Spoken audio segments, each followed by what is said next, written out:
Hi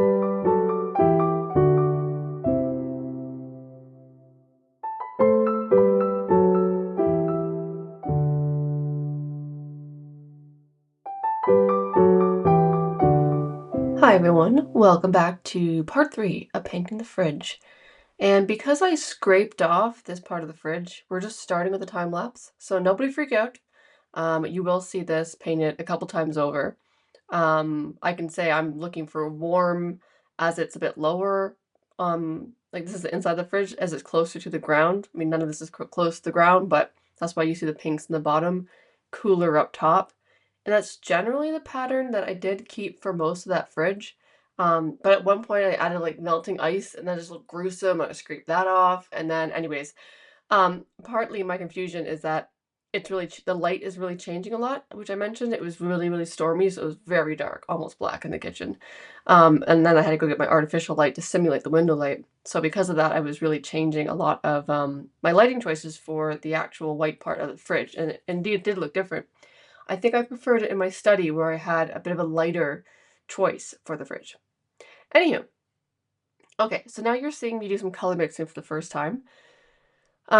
We are going to be painting the ketchup bottles, like ketchup on the side, and then it's actually the same Thai curry pot that I already did. I just moved it into the door, and because I just really like this Thai curry pot. So I left some of this mixing in here, but then I'm going to speed it up, I think. And we're just gonna fast forward because I would say I have painted a nice version of that ketchup bottle. In fact, it's the same ketchup bottle also on the top of my shelf, but this was not, say, like my greatest ketchup bottle of all time. And and so there's probably no point of, showing this in real time. So, but you are seeing some of my mixing here, so I thought I'd leave some of that in. Um, you know, I guess when we talk about the colors now for the items in the fridge that you see mixing, or sorry, in the fridge door, they are going to have more of a dramatic light facing side and shadow side. So my light facing sides are going to be cool, of course, and my shadow facing sides are warm, but they're going to be more dramatic than they were in the fridge. So we're going to lean them cooler um, where they face the light than I had in the fridge. Because a lot of things in the fridge, their light side was very small, as in like there's just like a skinny part of the light side. It's not very dramatic. It's a bit more dramatic now in the door because of the yeah, the light they're getting from the window. Okay, I slowed this down here because I just wanted to show the example of the label. So you can choose not to paint these things with labels, but the label can really help show the form. It acts as like sort of a contour guide around the form. So they are good to put in here. This is like a little hummus pot. I think again, the same hummus pot I already painted, but now on top of the red Thai curry. I'm just kind of like painting cylinder shapes here. I'm not gonna lie, at this stage I was like, I'm not really feeling that ketchup bottle. Like I really don't think it's not drawn correctly. I don't think it's the best colors. So this, this happens, right? So I think I scrape it back and I probably try a couple times. I'm probably getting a little bit weary because I painted everything in the fridge and I was very excited about that. And now I'm just getting a little bit tired and sometimes I just don't do my best work when I'm mentally tired. But yeah. Okay, so now we are going into a miso, I think it's a miso pot. So we have really dark lids. I've kind of spoken to this already, I think, in the demo. Really dark lids, so I'm going with, if you want, the darkest color you can make would be all your translucent colors mixed together for black. So that would be like your Caribbean turquoise, your alizarin crimson, or your magenta, and your lemon yellow, your translucent yellow. The translucent colors mix a much darker color than, say, mixing all your warms, your cad reds, your cad yellows. The warmer colors will tend towards mixing a brown than a black. So just bear that in mind. You may want to lean more brownish as you get into the shadows for this room. This is sped up 1.3, I think, again. So I guess, when I'm painting this, I actually kept saying this to myself. Remember remember the direction of your light source, Kayla. That's what I was saying. Because, as I mentioned, I was changing that window light out for an artificial light, and that artificial light was coming in at different heights. And the window light was a bit different than the artificial light.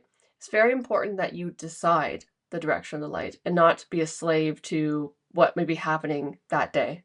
So what I mean by that is either the light is coming from more of the top, right? Top angle, like above, you're right? Or it's more coming from the side. If the light is coming from the side, then we're going to be seeing the more dramatic lighting difference on the left side of the objects. If it's coming from the top, then the lid that I'm showing here would be much more brightly lit than the side of the object. That makes sense? So my light was actually shifting around a little bit, and sometimes I was leaning towards painting a lid, the brighter than the left side, which wouldn't be correct. So it is very important to keep a focus on where you are, what is the direction of the light, and hold that direction, even if in person the direction of the light does change. And don't bump into your easel as much as I do. So this little mayonnaise thing, I also painted this already. So you can, this mayonnaise is that spicy mayo that's just to the left of the ketchup inside the fridge. I've now moved it out, and you can see the difference here in the light. So yeah, it's a bit of a shift in how that's being portrayed when it's in the. It's not really a cooler light. I said cooler light, but it's not really cooler. My coolest light is this greenish light in the fridge. The light, and this is what makes this composition tricky, the light from the window has to be different in some way. It's a warmish blue light that's coming from my window. That's what I've chosen. So what I mean by that is I lean into my ultramarine blues for the lights that is coming from the window, rather than, say, the Caribbean turquoise or my phthalo green that I'm using for inside of the fridge. I don't know if I've just messed with everyone's head, but that's what I was thinking in my head. Because when I get to the lights, like, they're both cool lights. I guess that's the issue, right? They're both cool lights, but then how are they different from each other? So the white, like the white of the door, how is that going to look in the light outside the fridge versus a white inside the fridge, if you get me? And so what I said is I looked at it and I thought, well, the white of the door, which I'm not painted yet, I grant you. When I get to that, the white of the door looks more purplish blue, and ultramarine blue is a purplish blue to me. So I said, okay, that's more of a leaning blue, and the light inside is leaning green. That was the difference, but they're both cool lights.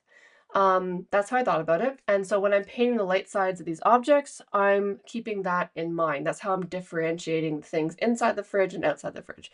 But most importantly, things inside the fridge are, you can see, they're much flatter in the sense they have less form, less drama than the items outside the fridge, because most of the things inside the fridge are just being treated as like warm blocks of color, roughly. Like when you squint, it's more like that than a whole lot of turning of the objects. So I just put a little bit of blue on top of that lid there. Probably me also, maybe it's a label, maybe I'm just seeing some more light. Could have been painting this and thinking the light was a bit more above and trying to capture that, and then saying, oh, wait a second, don't forget the light is coming from the left. The dark lid of this, sometimes I will paint this at the end, or just, sometimes you'll see me paint the lids right away. But the left side of that dark lid should be getting a lighter value than the right side of the dark lid. The lids themselves, right, are squash cylinders with a top and a side. So if you were ever confused about like what am I looking at here, reduce it to its most common model, right? Sphere, cone, cube, cylinder. I always forget one of them. I can never say all four, but I did all four. Great. This is a squash cylinder. So similarly, you could think of like clementine. What is a clementine? You could think of it as a sphere or a squash cylinder, right? And think of how that would change how you modeled a clementine if you thought of it as more of having a flat top, right? So for these, they're like a squash, a very slim, sliced squash cylinder. So what you could do is you could take a toilet paper roll and you could hold that up. Though granted, it has no tops, perhaps it's a bad example, but you could take a cylinder block. You could literally just purchase the blocks on Amazon, right? Or somewhere local. And you could hold that up in light and look at how the light goes over that cylinder block, because it might be a lot easier to see on, say, a cardboard cylinder than it is on a very dark lid, right? So if you're painting this the first time and you're not sure how to model this, go choose your default blocks, modeling blocks, put that in your light and see how that light is hitting it. Yeah, that's my recommendation there.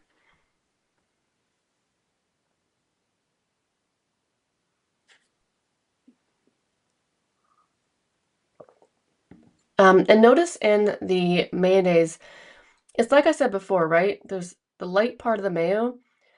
Towards the light is cooler and brighter. I don't always say that lighter part, right? But in the shadow, it's going to be darker and warmer. So even though it's white, keep it keep it darker in the shadows. Make sure there's a contrast between light and dark, and that there's very little edge between the black of the rim and the shadow of the white mayonnaise. Here, I just sped up painting this maple syrup jar just because I was like, I don't know, it's not really a key player, and I was sort of fiddling around with it, so I said, I'll just speed it up. So you just saw me just like whack that in. It's not done yet. Yeah, it's maple syrup because it's my as a Canadian, I've been legally obligated to include maple syrup in my fridge. I did not used to put maple syrup in the fridge, but then mine got really moldy. I'm sorry to have to admit that. I had to throw it out, and I said, never again will I ever throw out maple syrup. And it was the good kind too. It was like, I brought that back from Canada. It was very good stuff. So I actually brought back for my friend who was babysitting my dog like 5 years ago. So sorry, Noreen, she's listening to this. I'm outing you. I brought her back a whole liter of what I consider pure gold. And she was like, "Oh, I don't really drink maple syrup." Okay, no one drinks maple syrup. She's like, "I don't really use as much." She gave it to her sister, and I have been holding this over her head till this day. So I just want to share that tragic story of my life, biggest tragedy that ever happened. Okay, back to painting. So, yeah, another lid. I should probably just speed this up. I think you're getting it. Kayla, how many lids do I need to see you paint? A lot. No, at this point, honestly, even I was probably like, okay, I think I got this out of my system now, this whole lid situation. Um, yeah. So there's probably, you're just seeing me go through. It's the same process, right? Lid, squash cylinder, the whole thing itself is a cylinder. Every part of this is a cylinder, the light and a dark side. The left side is getting more light than the top, which is getting a lot more, the left side is getting a lot more light than the right side, which is in shadow. My left side is leading cool, so I'm going to go to my blues and my greens, my lemon yellows, my cooler colors. And I'm going to keep my edges and the shadows softer. It's the same thing, right? I'm going to use that label. When the label is in the light, it's going to be just like you see me doing right here, putting a mark of much lighter value, more chromatic blue. Things in the light are usually more chromatic. That's a general rule I follow. When they move into the shadows, they get less chromatic, they get darker, and they get warmer because they're moving away from a cool light. Not the case if it's a warm light. So that's just, you're seeing me, like in my head, that's what I'm doing in my head. I'm applying the same thing over and over again. Then secondarily, I'm looking for some transfer of color. If that blue label is next to another jar, then the jar it's next to is going to pick up some of the blue label. If that jar is next to a green, the pickle jar, then my glass is going to be reflecting some of that green. If you don't share the colors, things don't look like they really exist in space. It feels like a bit like a lie. But just a few little dollops of color sharing between these objects, right, will really help to sell your painting. Of course, none of my highlights are on, as I mentioned before. They're going to go at the end. I also don't have a lot of details, like maybe something's floating in these jars. Maybe I can see a bit more information. I'm just leaving that off. I'm getting in my main, what I consider, maybe somebody else is laughing right now, but what I consider the main color areas of these items. I'm certainly painting quite slow, and I'm really thinking about those main areas. Pink label, white contents of jar. There's someone who say there's no such thing as a white contents or a label. It's just a pink object. I know, but this is in my head, right? This is what I'm thinking, and treating them as the model, right? Spot of yellow next to a spot of pink. It's painting those color areas as well as what they actually are. So okay, I think I am going to speed this up because yeah, I think I have talked about and covered all the theory of what you're actually seeing me painting, so let me speed this up now.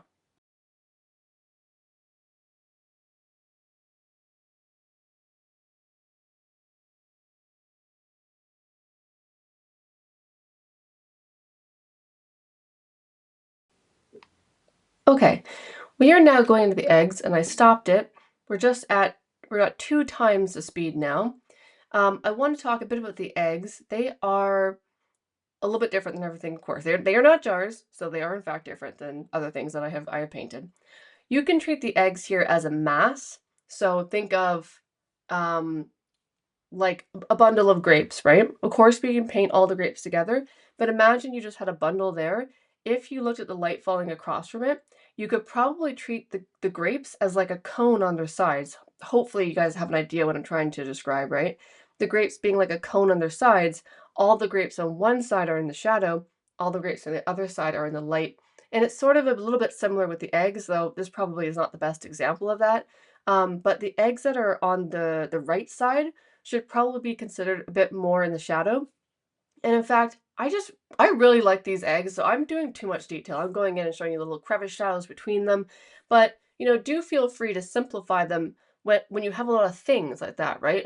A big bunch of clementines in a giant bowl, like 20 clementines, or a bunch of eggs, or a bunch of grapes. Think about them as a whole, a plant. It's got a right side and a dark side, model it, group all those darks together, treat them as if the whole thing is one object. That's what I'm trying to say, and then go pull out the individual objects in there. So now that's what I'm going to do. So we have the general areas in. I'm putting in the light side. I'm not going to lie, this felt really good when I was doing it. After all those jars, I was ready for the eggs. So for the light sides, I love to push the pinks and eggs. Oh, I should clarify, these are European eggs. Someone was like, what's wrong with your eggs? And I forget that usually eggs are white in North America. Certainly in Canada they were. But often eggs here are brown and they don't go in the fridge. So if you look in the fridge here, you will not find them. They're just random, like, they're with the bread. Um, so this actually, I had to take them out of my egg cupboard and put them in my fridge for this. Anyways, little side note. But they're really pretty eggs, because they have this lovely brown, so you get a lot of beautiful hues off them. Sometimes they can go yellow, they can go purple, they can go pink. But in the lights, you're going to push them cooler, right? So it's probably not going to read properly if they were a hot orange in a cool light. It's kind of hard to imagine that, right? But they might look a bit more purple, a bit more pink. Maybe there could be a few hot pinks in the crevice shadows. All these lovely brown eggs are all knocking against each other, and you can imagine they're reflecting some of those lovely browns into each other, and that can sometimes manifest in the crevice between them as more of a hot color. So in the shadows in the crevice, you could maybe say push some oranges, some reds. Definitely try that. I think eggs are just so much fun to paint, honestly. And they have little highlights, little spectral. That's the word I'm looking for. Highlights across them. Putting the highlight on the egg at the end is the most fun part. Eggs are probably one of the few things that really don't have a super generic model, right? So they're mostly like a sphere, but they're obviously not a sphere, they're an egg. But best thing probably is to think of them like a yanked out sphere. Sorry, that's my best tip, so that probably wasn't too helpful. And all of these things, by the way, are going to be casting shadows on the fridge behind them.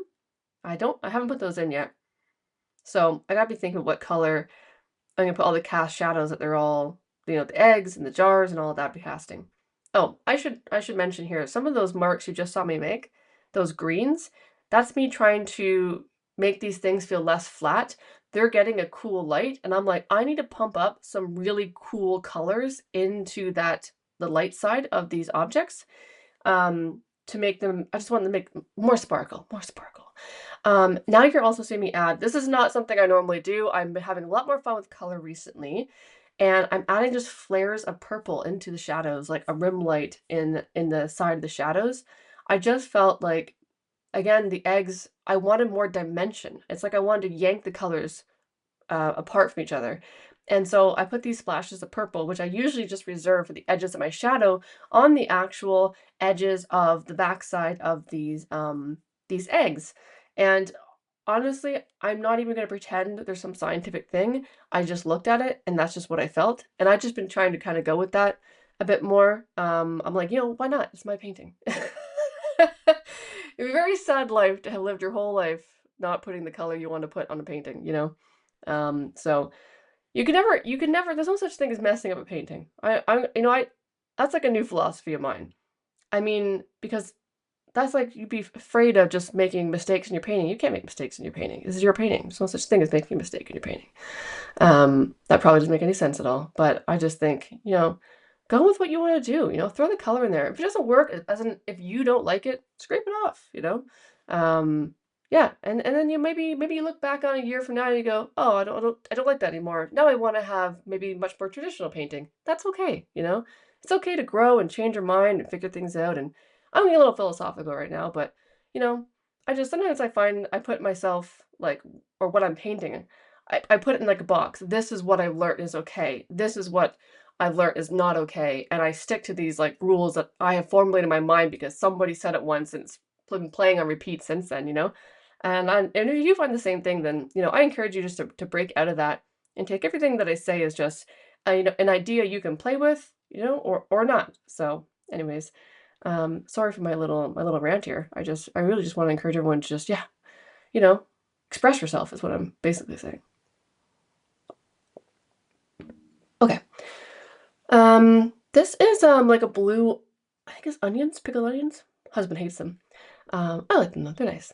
So blue lid, blue label, but it's off to the side. I haven't talked much about that, but we have these pickled onions that are on the side of the canvas. This is probably not the best place to put a lot of detail. Sort of mentioned this in the composition tutorial.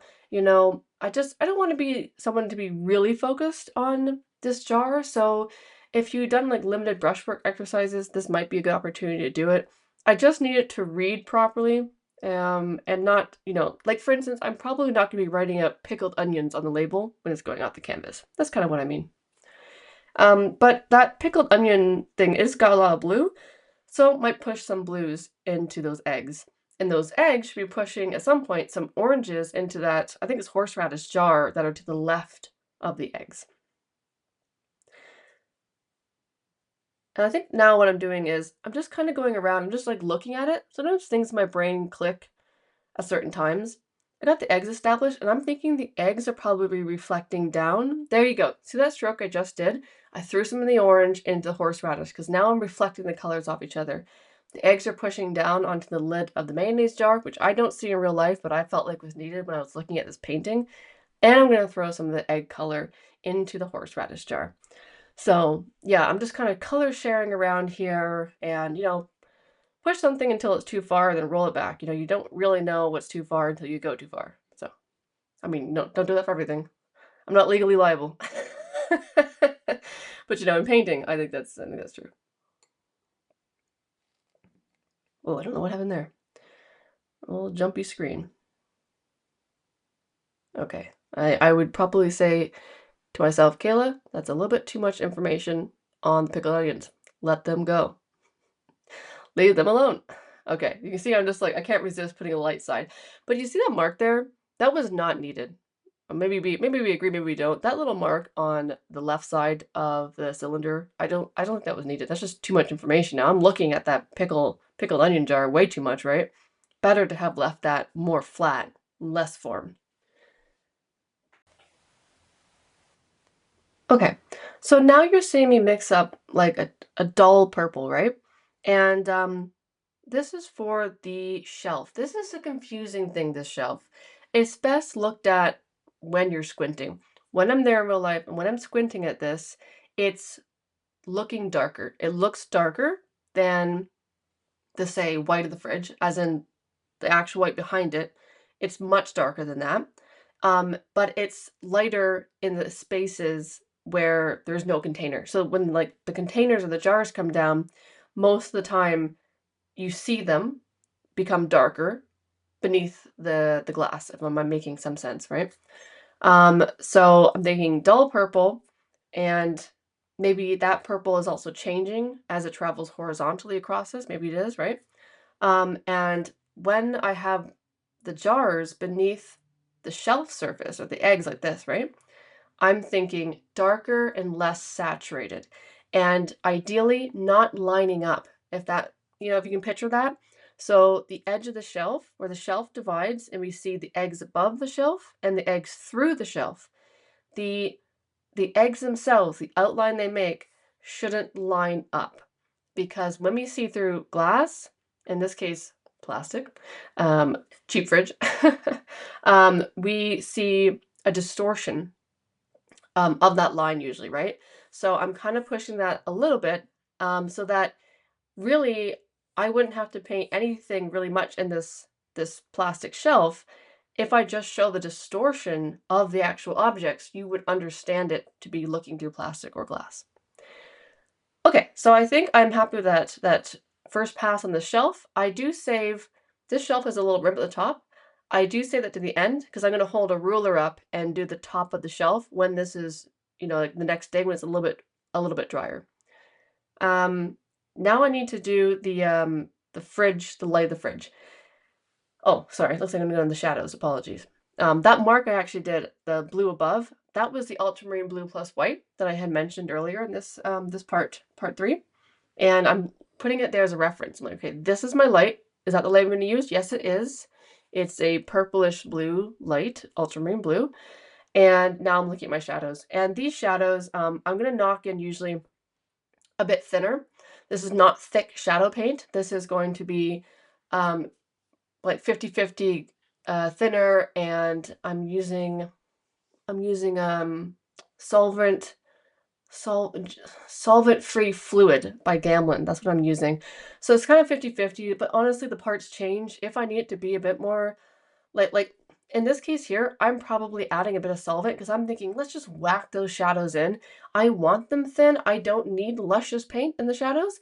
I'm happy for them to be flat. So if I'm happy for them to be flat, and even maybe some of that underpainting to show through, it doesn't in this case. I think that would have been nice.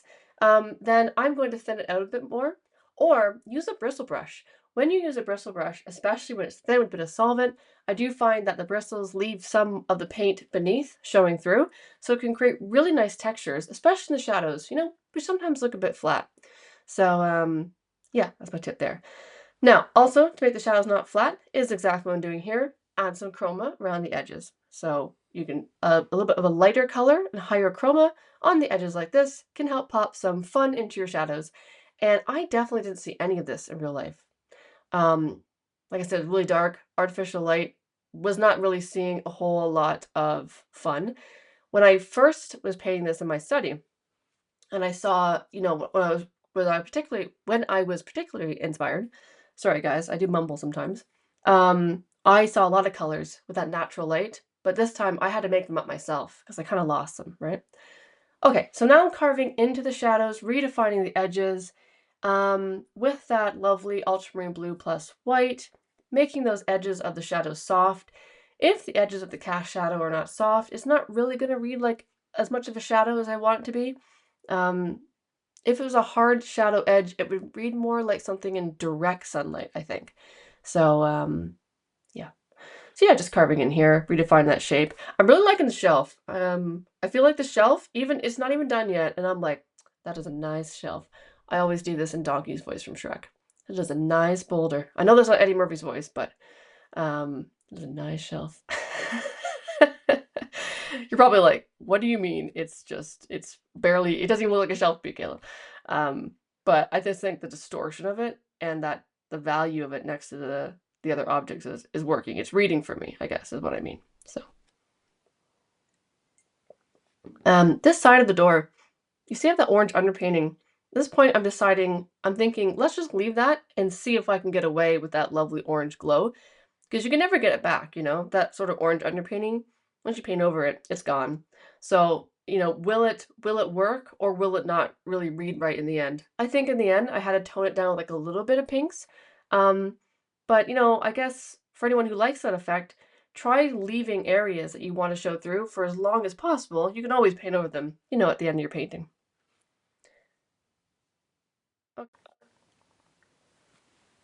Okay, so I just you lost me on the top of the little bit of the fridge, but don't worry, I didn't finish it yet.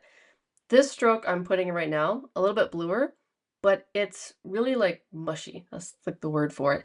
And what I'm doing is I'm loading up on a lot of the 50-50, it's about 50-50 solvent and the solvent or yeah, solvent-free fluid together, like a lot of it, so that it just it's still got the paint still is bulk, and I have, like, just a lot of this paint on my brush, so it's bulky, but also almost a little bit gooey, and I'm laying it in, like, really like icing over a hot cake. That is exactly what it's like, which I know is not how you're supposed to ice a cake. So you now tell that I have iced cakes incorrectly many times.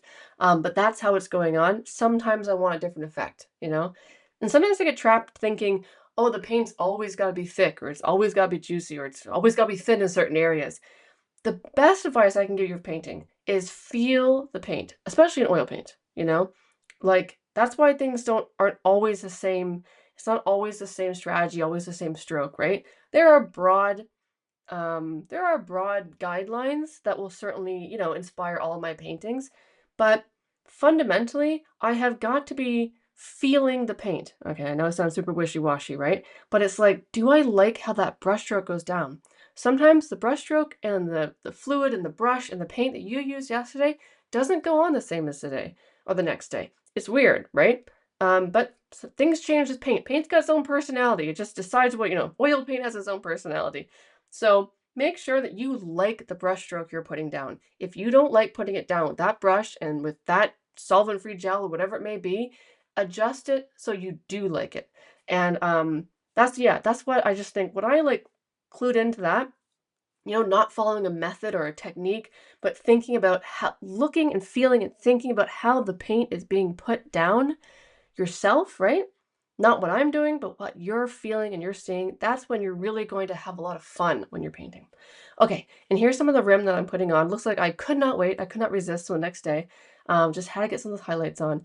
And you see I'm leaving little gaps, right? That's sort of like, how much do I need to say to just imply that that's the top of the shelf? And of course, you see me here using those cooler greens, right? Because again, we're in the light and I'm sorry I'm talking this weird voice now. I don't know why I'm like, yes, I'm so excited about painting. But I'm using the greens because it's in the light and it's a cooler color and I'm really enjoying this. And that's why I'm going with greens on the top of that shelf. Okay, so that brings us to the end of part 3, and I'm very excited to share with you next time my big mistake under the shelf of the fridge and how I'm going to scrape it off and retry it. So thanks for watching. I encourage you to be painting and doing some art in your life every single day, even if it's only for 5 minutes. Truly, it's about the habit, not the amount of time. Trust me, as someone like with writing, I also write. If I do not write every single day, oh my God, do I get rusty, right? And I'm just gonna leave with a quote, my favorite quote. Everyone at workshop is saying, oh my God, not that quote again. But Aristotle quote, we are what we repeatedly do. Excellence then is not an act, but a habit. And it is so true. You will see the improvement not day by day, but month by month and year by year. So bring art into your life. Can even just be interior decorating. Spend some time to think what looks. How can I compose my living room today? Just make it part of your life, make it a habit, and I think you're going to see great results. All right. So thanks for that, guys. I will see you in part 4.